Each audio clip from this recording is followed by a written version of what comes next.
अगर संतों ने कभी किसी को दंड दिया है, सांप रूपी दंड, तो सीधे भगवत प्राप्ति हुई उसकी। जैसे नलकूबर मणिग्रीव परम पावन भागीरथी अलकनंदा में, आकाशगंगा में अपवित्र दशा में थे। परम पावन धाराजू में कभी निर्वस्त्र स्नान करने के लिए नहीं कहा गया है, निषेध है, वो निर्वस्त्र थे। दूसरी बात, देवपुत्र होकर भी मदिरा पान किए हुए थे।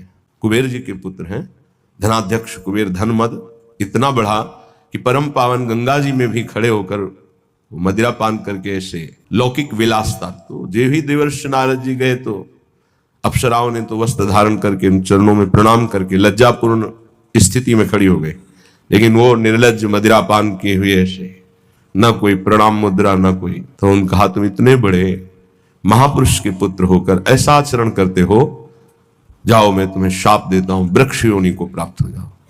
बड़ा भयंकर शाप, तो बड़ा भयंकर। कहां कुबेर पुत्र और कहां जड़ वृक्ष योनि।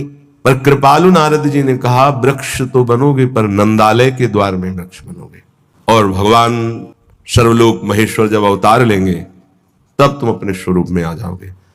क्या सौभाग्य मिला, ऐसे साधनहीन को योगी दुर्लभ वांछित वरदान मिल गया।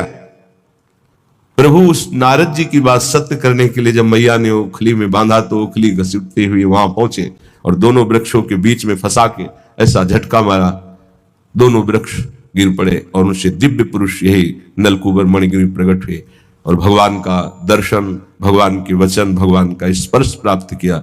क्या यह शाप है?